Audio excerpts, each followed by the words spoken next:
here with the Latino Theater Initiatives, and today we're interviewing a very, very special guest, Milcha Sanchez-Scott.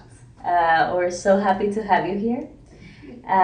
You are one of the most important playwrights for Latino theater, and one of her biggest works is Roosters, which has been performed so many times by many, many companies. And we want to welcome you, and we are very excited for being here today, and we would like to learn a lot from you. Oh, you will. Thank you. Thank you so much for being here once again. So we know that you recently moved in here to the Valley, to this new valley, not the one in California. Yes. The South, the Valley in South Texas. And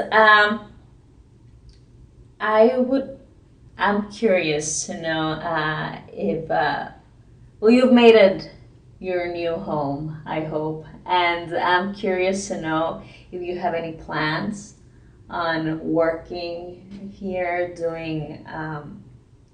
working with a theater artist in the Valley. Well, mainly my job is to write plays, and so that's what I'm doing right here. And one of the reasons I moved here is because of the Latina culture here and all the people that I met here. And one of the people I've met here is Melissa Ocio's parents, who were Dr. and Mrs. Ocio.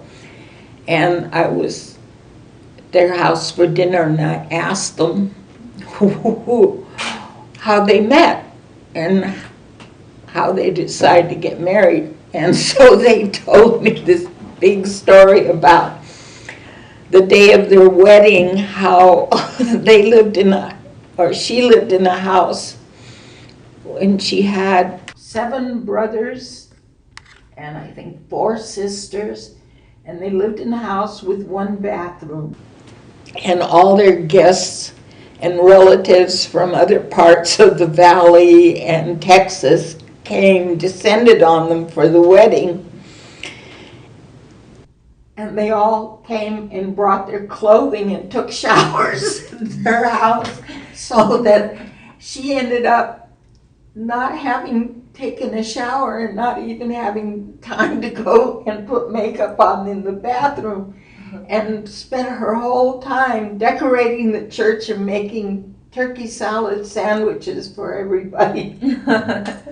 So, I mean, it was hilarious because he sold a car to get money for their weekend honeymoon before they went to he went to medical school and she went to college. So this whole, the relatives and all the people coming and descending were hilarious. So I just started writing this play called Letty's Wedding.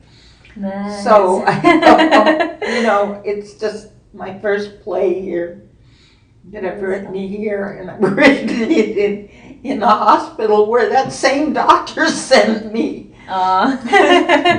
So I'm sitting there writing this comedy in the middle of a very sad situation. Well, that is very exciting. About the writing. About the writing, yes. Not the other part so much, but the writing, yes. Yeah. That is awesome. So, in the time that you've lived here, are there any observations that you have made about the place? Lots. The weather this year has been horrific. It's been cloudy since the day I came. It's been cloudy. The yes. Sun, and I used to remember the sun was so bright in Texas. I still love the Texas sky, but it's so cloudy all the time. Yes, that is true. That's about it. And we were talking earlier about how the culture is very strong here, Yes. Do you notice any similarities or differences between the people here, the culture here, and the culture in LA? Yeah. Everybody here calls girls mommy. I don't understand that. Why is that? I have no idea. At the hospital, all the nurses say, "Hey, mommy, you want your shot?" Everything is mommy. And I don't know if do they call the men Poppy? I don't know. But it's really, they don't do that in LA. Nobody called me mommy in LA. It's really true. funny. Why is that?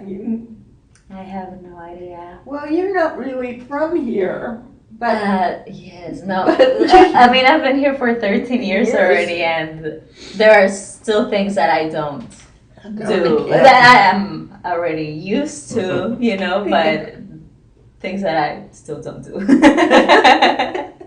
Yes, I know they call babies, oh, mama, come over here, mama. yeah, everything. Yes, for or girls is mama, and for yes, boys, I guess, is Poppy. I don't think so. I don't know.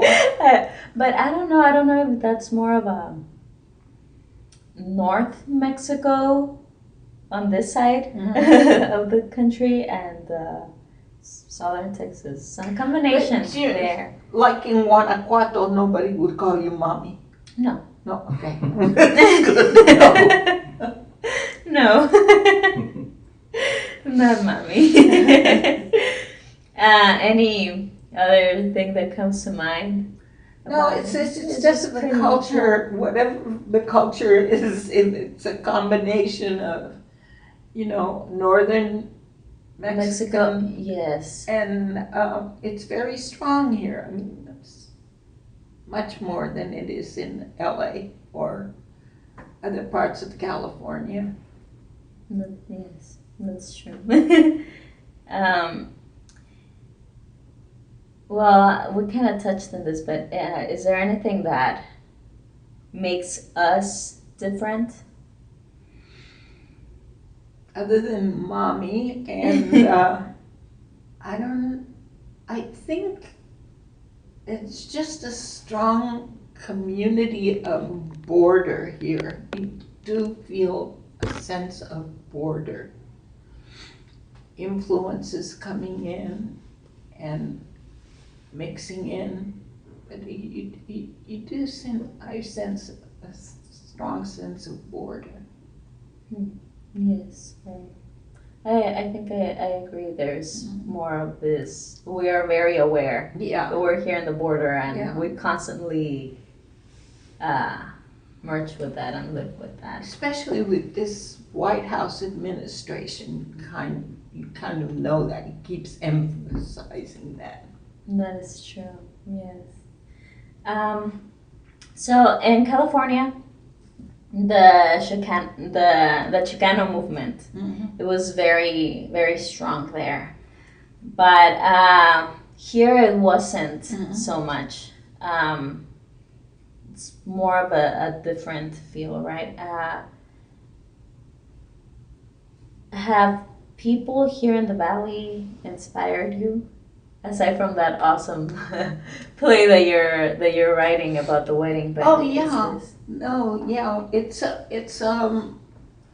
a more familiar, homey influence where Mexican culture comes in. A lot of that comes in.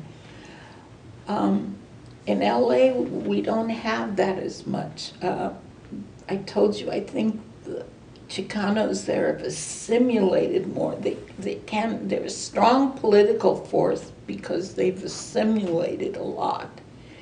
And they're much more driving in everything. I mean, that goes from going to the gym. Californians are obsessed with going to the gym. And Latinos are the same. They're a big culture of going to the gym. And you see very shapely people there, very healthy looking people, very healthy looking Latinos. But they're not so much family oriented as they once were. I mean, they connect to their roots, they're really connected to their roots, but it's all about bringing the positive into it and striving ahead. It's always pushing ahead. I feel that in California much more than I do here, people pushing ahead. And here it's more staying here and being with the family. And I can see that. I can see what you mean there. I know there are some students or kids who want to go to college out there, even outside of the valley, just to San Antonio, and a lot of their parents tell them, you gotta stay with us. You gotta stay with us until you leave. But you know, the kids, I mean, underneath it all, there's something about those kids that want to. I know with Melissa and Gabe, it was like, oh, gotta be back in the valley. And even though their parents were saying, oh, you're out there in Los Angeles, blah, blah, blah. But they were, oh my God. I mean, when she had her baby, she couldn't think of having it any place other than the valley. You know? And I mean, he lost an agent because he had to come back to the valley to have this baby, and the agent said, I can't work with you. We're going back and forth and back and forth. So, you know, it's the way it was. True. There is something here. Yeah, so it's your family. It's the whole pull of it. It's a womb. Yes, that's true.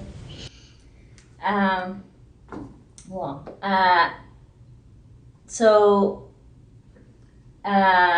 you come from a very interesting background. Yeah, I do. I believe. And so your father was Colombian? My father is Colombian. Colombian Mexican. Yes. Correct. And your mother Dutch? And Chinese. Chinese. Yes. Indonesian as well? Yeah. Yes. Well, she was born in Indonesia. Wow.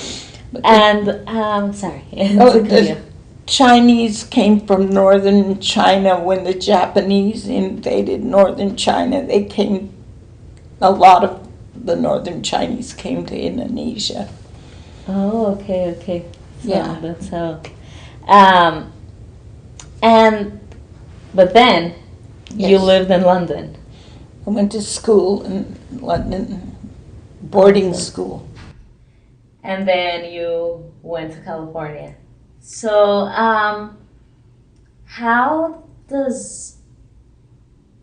which means you ended up living very close to Mexico as well, because it wasn't just the U.S. in a sense. Yeah. I'm guessing it's still close to the border, and there's still influences. Yes. So that makes a whole combination, Right. of cultures and everything. So,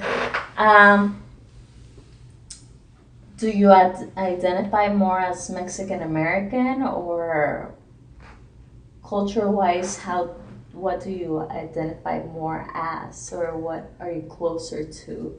I don't know. You know, it's really funny because I know that the Chinese, especially food-wise, have influenced Mexico a lot.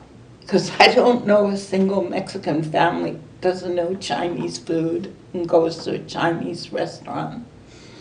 And my mom had definite culinary Chinese habits, so I know that from her. I have that Asian taste. My father was Mexican and Colombian. There's a great deal of agricultural influence because he was an agronomer for the UN for many years, and that's why I went to school in London, why He traveled a lot. But it was just, so I have both Chinese and Mexican influence, I think, are the pretty, as far as my family is concerned. Those were the two big influences.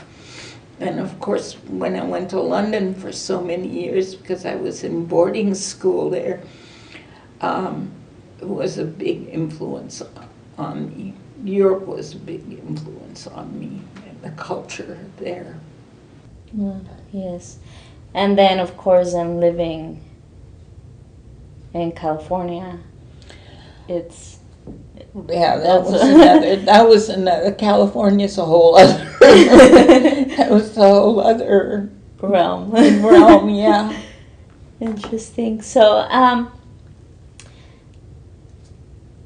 how does that background, that amazing background, shape you as an artist?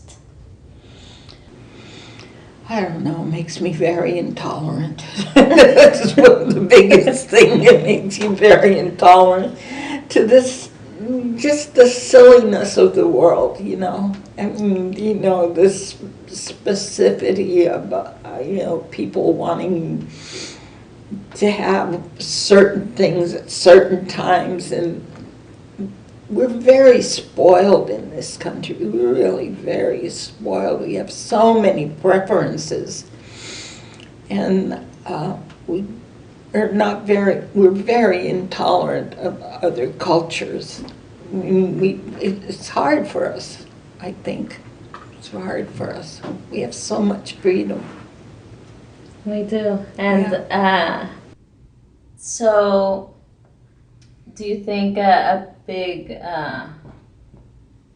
something that is important to you as an artist, is it to be more inclusive or of cultures, or that is what I can see how that background would inspire you to just be more open to everybody and to see how great it is to just mix everything and everybody in.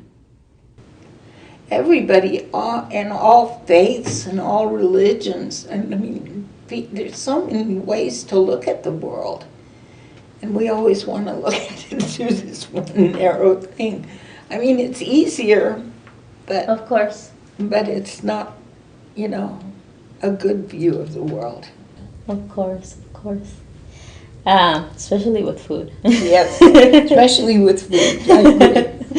A lot of your work is inspired by Mexican-American culture, and do you think that having an outside perspective of the culture gave you a fresh insight to the community? I think so. I think Mexican Americans don't appreciate their culture. That's the thing of it is. They don't appreciate, and I think it took me having 8 years of boarding school in London and the cold and the food to really appreciate how great Latin culture is. Really is great and funny. Oh, it's the funniest culture ever. It really is. You have humor every single day in Latin culture. Every single minute of Latin culture, you're laughing or you're crying, but you're you're there. Yes. You're there. You're alive. You're there. Thank you. So you mentioned something that I think is very important, that you said that Mexican Americans sometimes don't appreciate their own culture, and I think that goes to I've seen it many times in sometimes Mexicans, right? We have so much material to work with, but nobody does anything. Well, in certain instances, we don't do anything about it. But then somebody who's not Mexican does it, and it's great work. But then we complain. Why is that person doing that? They're not even Mexican, right? So I think it's like funny thing, like you say, there's always humor. But it's kind of odd that we don't do it, but then somebody else does it for us, and we still don't like it. And I think it's you just don't appreciate it as much as other people do. You know, yes. it's like the best cooks that cook Mexican food. You know, they love it. They go into it. They really go into all the herbs and spices, and it's amazing. I mean, they had Top Chef went to Mexico, and they did this whole program on Mexican cooks, and they went to all these little valleys in Mexico, and they got these ant eggs. Who knew ant had eggs? I mean, I didn't know ant had eggs that you could eat. But they have ant eggs that they were showing these people what they did with ant eggs. And I mean, you know, it's amazing. Yes. The spices but nobody else did that show. No Mexican station did it. Nobody did it. It took Top Chef from New York to go and do that. That is true. It's true. Also, I think we live so close to the U.S. Mm-hmm. We want to be so much like the U.S. I think that's what it is, too. And I don't think that is a bad thing in a sense, because of course we want to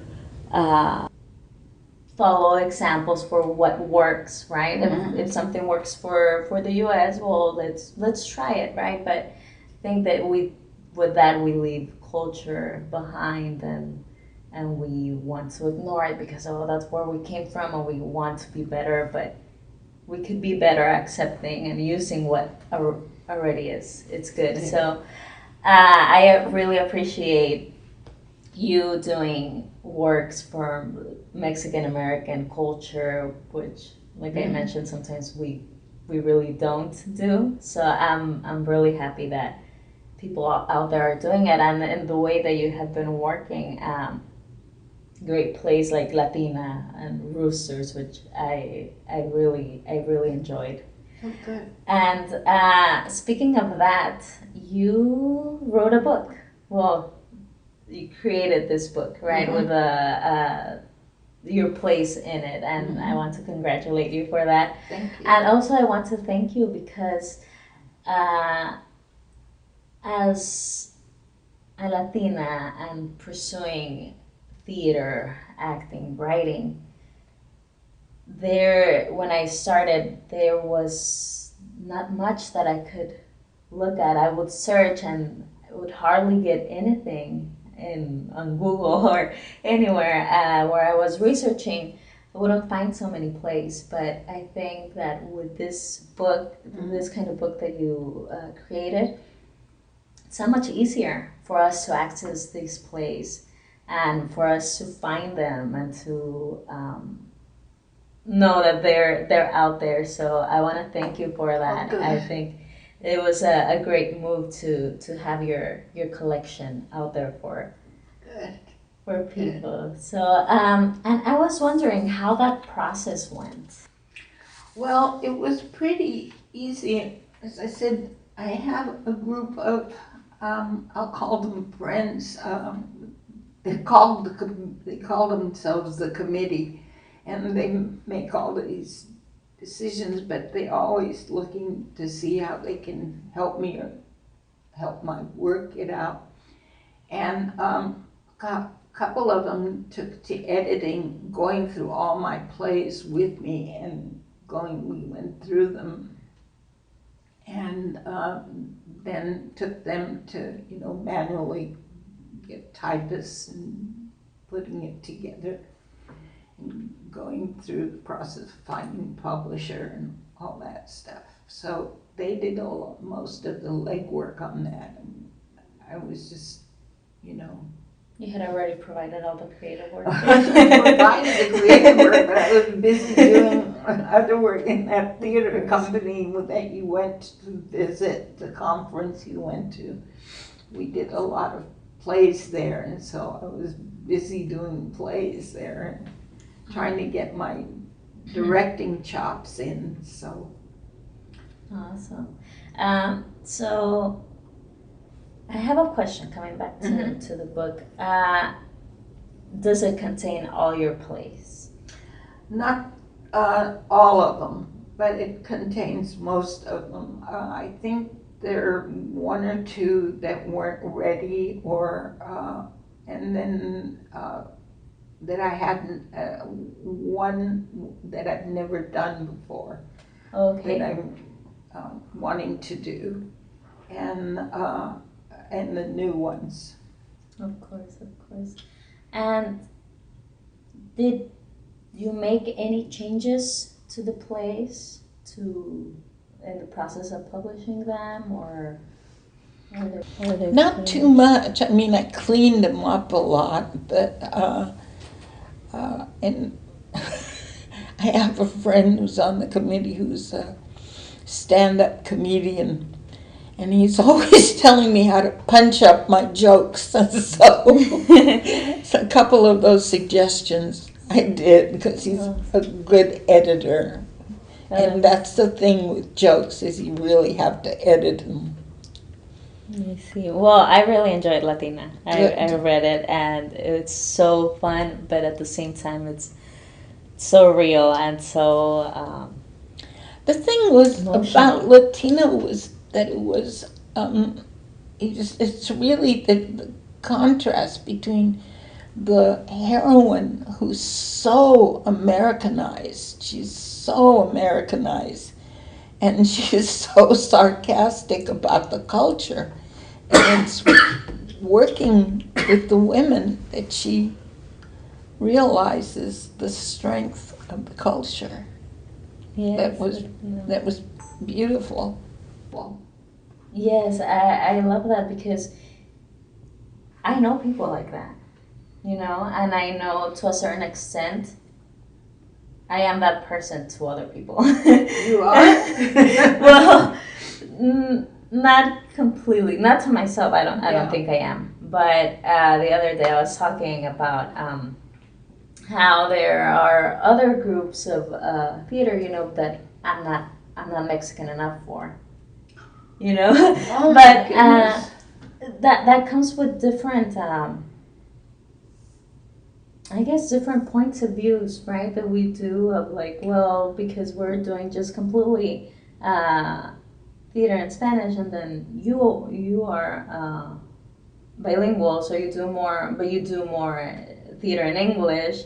So then we start drawing a few differences here and there, because everybody's seeking a different goal, a different objective. So I think in this culture, like, for example, if I went back to Mexico, I'm not Mexican anymore, at least to them, it's like, well, you're not Mexican enough anymore. But then here, we're not American enough, right?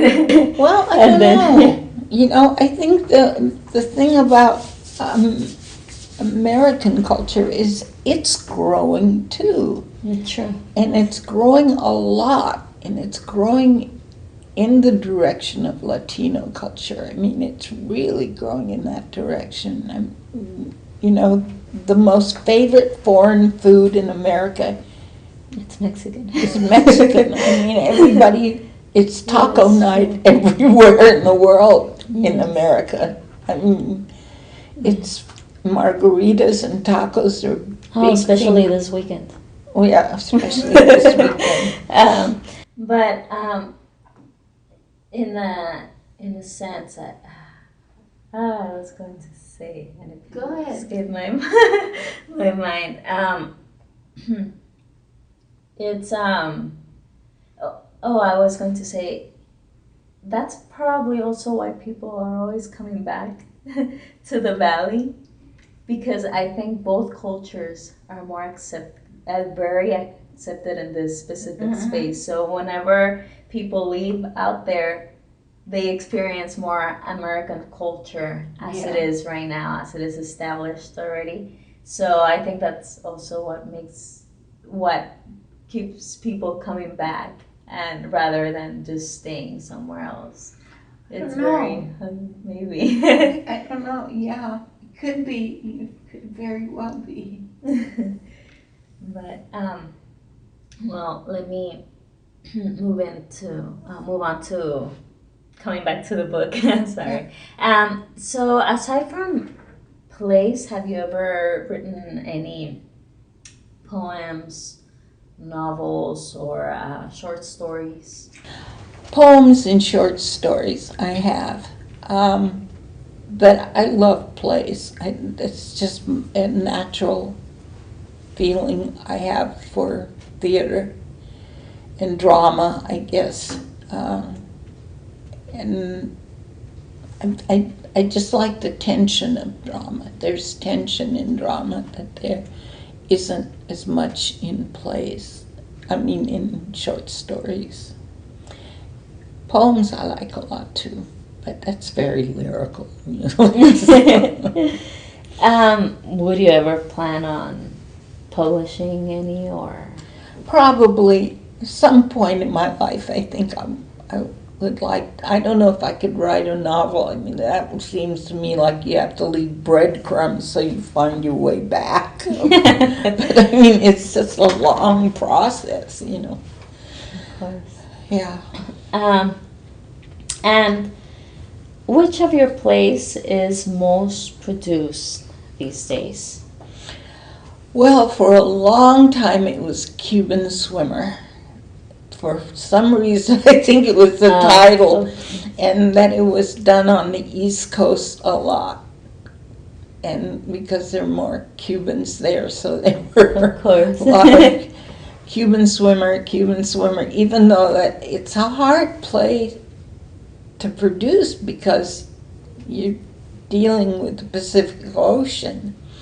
Yeah. But people have found ways to do it abstractly, or, you know, or they've done blue plastic all over the place. It's been done. And then after that was, Latina was done a lot.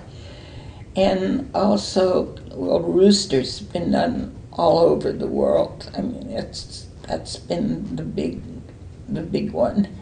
And but my favorite one hasn't been done as much, which is what I love, Dog Lady. And nobody does it. It's a short play, but nobody does it. I love Dog Lady. Oh. I guess it's because I'm a big dog lover. Probably. Yeah. I wonder why. Maybe. It's the humor in that I love so much, and Dog Lady, and the idea of a girl being turned into a dog by a curadera is just so funny, and the mother in there is so funny. Well, I mean, it sounds great. It is great. That'll be. I would love to see that, definitely. I recently saw Roosters because one of the local high schools was competing with that play for their one act competition. Which high school? Economides. Oh yeah, well, we were just talking about that. Yeah. Yes, the theater teacher there. I am a substitute teacher, so I go there often, and I was subbing for him because he was getting prepared, and the students were just so into the characters, and it was wonderful to see it, everything that he had put together. But it's a beautiful story, and you can see how the students were enjoying it. And actually, for the first time since that teacher has been there, he's fairly new, they got to advance Good. in their competition. I'm so happy. So they did great, and I know that teacher is very appreciative of your plays and Latino plays. I spent I think an afternoon there because the guy that used to be the head of that the theater department there was Albert Garza, was a dear friend of ours, and he passed away. And he passed, you know what, he passed away going to Mexico to pick up costumes for roosters. Oh. And he was riding in a bus, and it got hit by a truck. And that's how he passed away. So I just, I felt so sad because he used to drive me. He loved to drive. And I had this Volvo, and he used to drive me in my Volvo all the way to California, and then he'd spend a few days with me, and then he'd fly back. But we used to drive through Texas, or then he'd fly to California and pick me up and drive me back to Edinburg here when I was staying with Dr. Monta. Yeah. Well, they're going back to Latino plays at that high school. I'm glad they are. Great. I'm glad they are. I heard a student say, because the teacher revealed the next play that they're going to be doing, and the student said, "Another Mexican play?" And then the teacher told them, "Well, that's who we are." Yeah, he continued.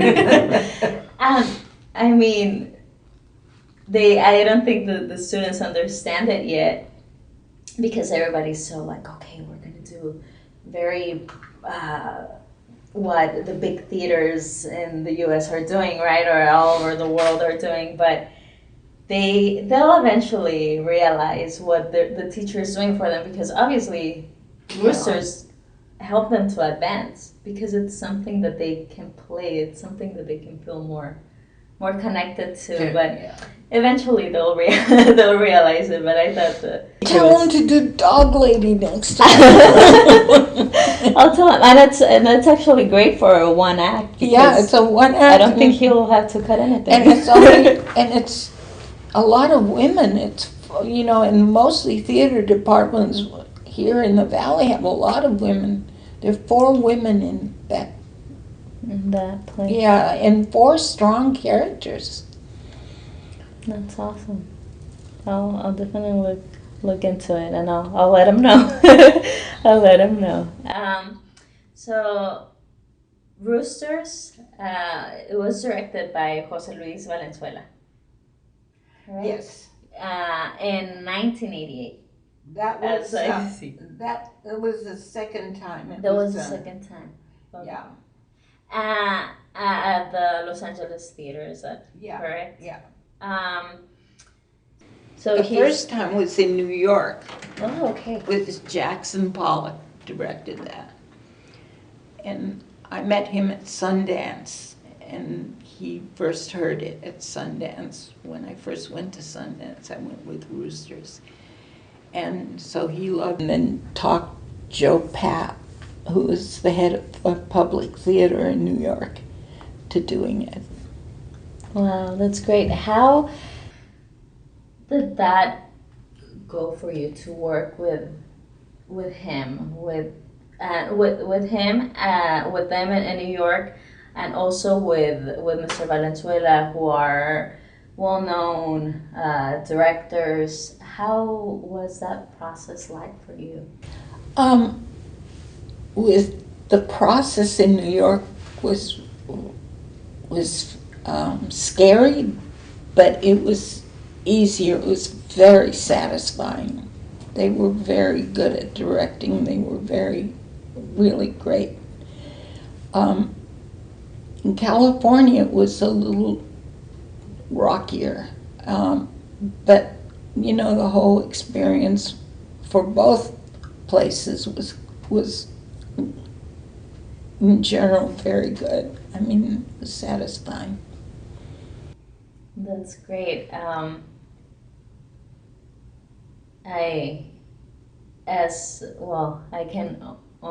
can just imagine, right, how satisfying it would be for big directors to come and ask for your work.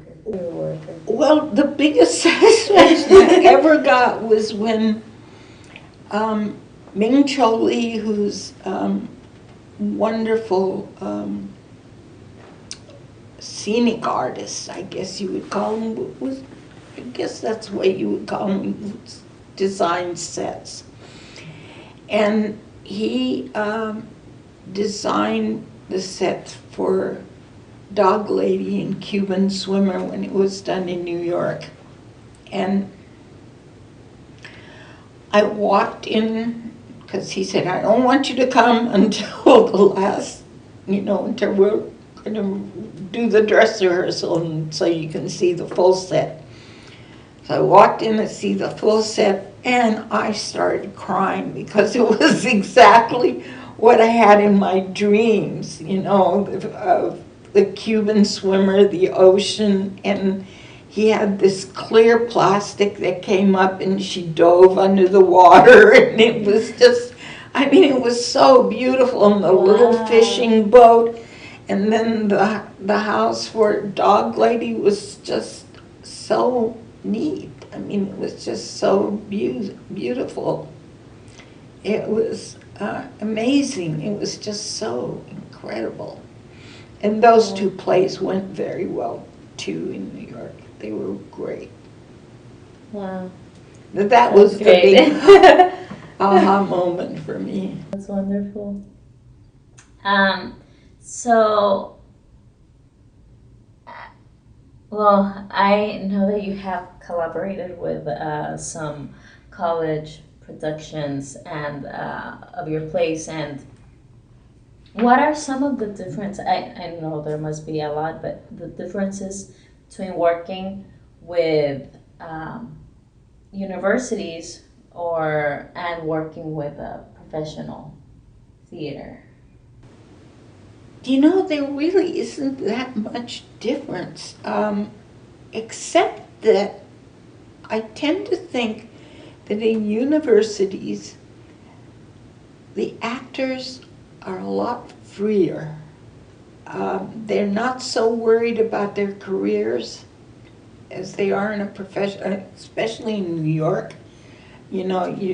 Actors are questioning lines and what's the public going to think of me if I say this line, and it's just amazing to me. And then with college kids, they don't care. I'm going to act, and I'm going to do the best I can. I'm going to act, and they have a lot more freedom of it. There's not so much, I guess, on the line for them. Oh, I see. Wow. So it's a big difference, and I guess it's the same with the directors in a professional sense, that they're going to be judged, by what they do. I think in a university you're judged, but there's a little more leeway and a little more freedom to be intellectual. So it's different. That's the difference. I had never seen it that way. Yeah. Yes, it does make a lot of sense. Yeah. College students are more like, oh, I got lines. Okay, I gotta say them, and I gotta say them good, and I'm gonna say them the best. So yeah. Wow, it's a great thing to know. So have you ever worked with other Latino playwrights, such as Luis Valdez or? Well, I haven't worked with Luis Valdez, but I've not worked with them, but I've had them at my house. I've had them stay with me, like when they were working in LA. They would come and stay with me, and we'd talk a lot about work. And so I have known a lot of Latino playwrights. Mm-hmm. But not collaborated? No, I haven't collaborated. Do you have a reason why not to? Or it just has never? It's just never happened. Yeah. Would you? I'm not opposed to it, no. Well, that's great. Maybe someday. So, is there a current playwright right now that you admire their work and that you would recommend, that you would say this person is on the right track and they're doing great things? Well, oh God, I can never remember his name so well. It's the one that wrote the play about Jefferson. What's that?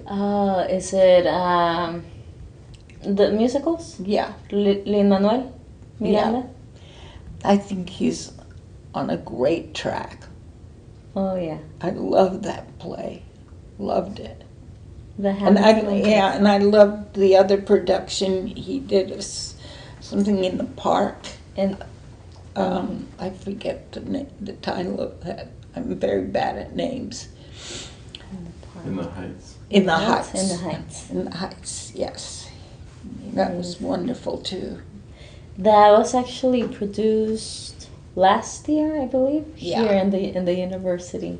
That's good. They should be doing that. It's a good play for them to do. Yes, and all over the high schools and Yeah. everywhere. I saw it and it's really fun. It's a really fun play. So we're almost done here, but because as an aspiring playwright, do you have any advice for the new people wanting to enter that career of playwriting? Any advice that you would give us? Sit at home and listen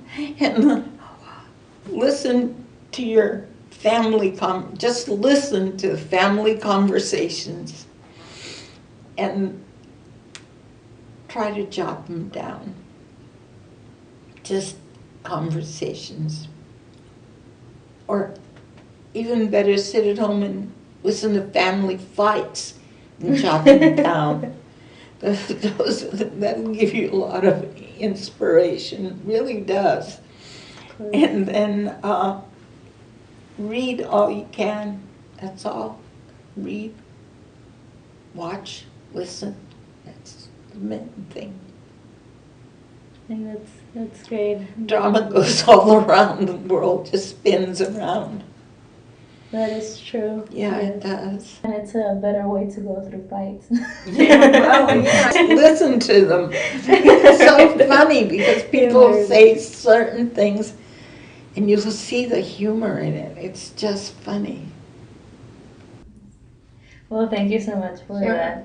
that advice, and once again, we're very, very happy to have you here in the Valley. Very happy to be here. And to know that such a great playwright is here in our community, and that we're very excited to see the work that you're doing now. I think we would love to see your new plays and what you're coming up with. Sounds very fun, very exciting. Absolutely. Here we go. And the plants.